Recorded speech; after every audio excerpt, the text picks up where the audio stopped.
Right, so this book, More Money Than God. Title's a bit on the nose, innit? Sounds like something a city boy would call his speedboat. Hey, it's not far off, but forget the title. The stories in it are biblical. Right. It's basically the origin story of the modern hedge fund manager. Okay. The guys who went from being outsiders to the new kings of the financial world. So it's a how-to guide. Get rich or die trying, the hedge fund edition. Nah, it's not a self-help book. It's a collection of war stories. It breaks down how these geezers operate.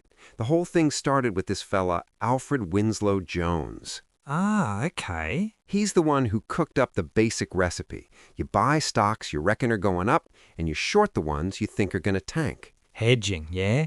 So you make money whichever way the market goes. Exactly. You're not betting on the whole market. You're betting on your own genius to pick winners and losers. Right. Then you pour petrol on the fire with leverage, borrowing loads of money to make your bets massive. That's the game. Okay, so that's the playbook. But let's get to the players. The book's full of them. Let's start with the big one, George Soros, the man who supposedly broke the Bank of England. Legend or myth? Oh, it's pure legend, mate. And it's all true. Yeah? Back in '92, the UK was stuck in this thing called the ERM, the European Exchange Rate Mechanism. Right. Basically, a promise to keep the pound's value artificially high. So Soros and his top trader, Stanley Druckenmiller, they looked at the British economy, high inflation, high interest rates, and said there is absolutely no way they can hold this line. So they called the bluff. They didn't just call it, they raised the whole pot. Wow. They started shorting the pound, and not with pocket change. No, they built a position of over $10 billion. Jesus. They were borrowing pounds and selling them non-stop. The Bank of England was on the other side, forced to buy all these pounds to prop up the price, burning through its foreign currency reserves at a mental rate. It's like an arm wrestle. It's exactly that, and the Bank of England's arm was about to snap. On one day, Black Wednesday, they gave up. They couldn't afford to keep buying. Wow. They pulled the pound out of the ERM, the value cratered, and Soros's fund trousered over $1 billion. $1 billion? In a single day. It put hedge funds on the map as this force that could take on governments. £1 billion. It's a number you can't even picture. So was he a genius or just a gambler with the biggest stake on the table? That's the question, innit? It's a bit of both. The analysis was genius, right? But having the cast iron balls to see it through and keep adding to the bet when a central bank is your opponent, that's a different level of conviction. It's what separates the legends from the rest of us. All right, so Soros is the heavyweight counterpuncher. The book talks about Julian Robertson next, the Wizard of Oz. What was his story? Robertson was the governor, Tiger Management. He was a pure stock picker. He and his team would do deep dives on companies. Right? If it was a brilliant, well-run business, they'd buy it. If it was a dog, they'd short the hell out of it. And for a decade, he was untouchable, the best in the game. Wow. He also mentored a whole generation of traders called the Tiger Cubs, who went on to run some of the biggest funds in the world. Sounds like he had the Midas touch then. He did, until he didn't. Oh. And this is the most important part of his story, the dot-com bubble in the late 90s. Robertson, this old-school fundamental guy, is looking at these new internet companies with zero revenue, zero profits, and stock prices doubling every week. Yeah? And he just says, this is insanity. This is not real value. A man of principle. I respect that. Yeah, well, the market didn't. He refused to buy the new economy stocks. In fact, he bet against them. And? And he got completely steamrolled.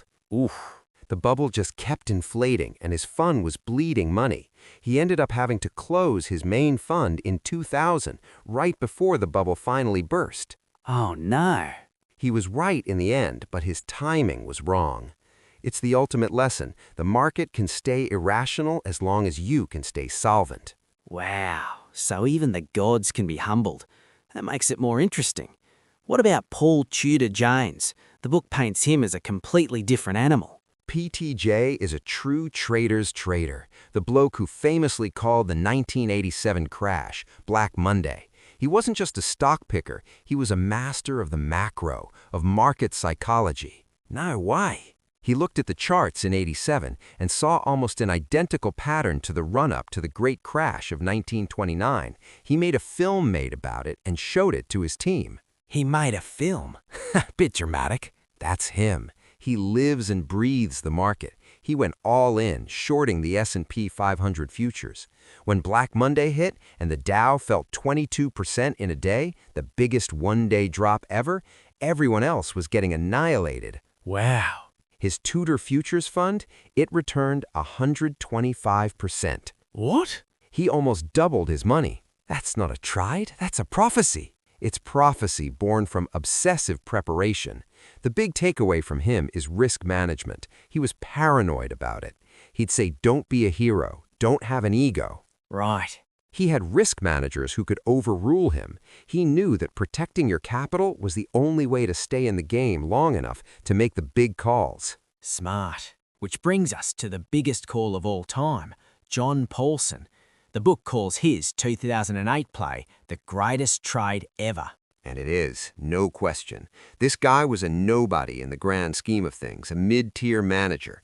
But he did something no one else was willing to do. He did the boring work. He actually read the documents for these mortgage-backed securities and realized they were packed with absolute toxic garbage, subprime loans to people who could never pay them back. But you can't short a house. So how did he bet against it?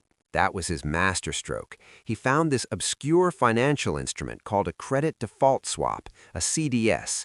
Think of it as an insurance policy. He went to the big banks who were selling these mortgage bonds and said, I want to buy insurance on these things failing. Right? The banks were laughing at him. They were like, the U.S. housing market has never gone down, ever. Sure, mate, we'll sell you insurance. Give us the money. They called it free money. Famous last words. You know it. For 2 years, Paulson kept paying these insurance premiums, and his investors were screaming at him for losing money. Oh, man. But he held his nerve, and then the house of cards came down. The default started, the bonds went to zero, and Paulson's insurance policies became worth a fortune. Unbelievable. His fund made $15 billion. 15? 15. He personally made about 4.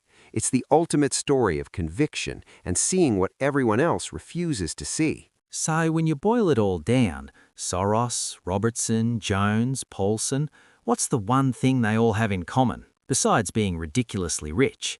It's the psychology. The book hammers this home with guys like Bruce Kavner. He was a PhD dropout who drove a cab, then became one of the best traders ever. Wow. His whole philosophy was, you cannot trade if you personalize your losses. The second a loss makes you feel stupid or a win makes you feel like a genius, you're finished. Ah. You have to be an emotionless processor of risk. That's the real secret sauce. So more money than God, it's not just about the money. It's about the mindset. Exactly. It's a book about a handful of people who are wired differently from the rest of us. They see risk and probability where we see fear and uncertainty. Right. They have the guts to bet everything on that vision. It's a must-read, even if you don't give a toss about stocks. It's about high-stakes human drama. Now, here's a question we'd like you to think about. These traders made billions by betting against systems, companies, and entire economies. Does that make them vital market watchers who expose flaws, or are they just predators getting rich off other people's misery?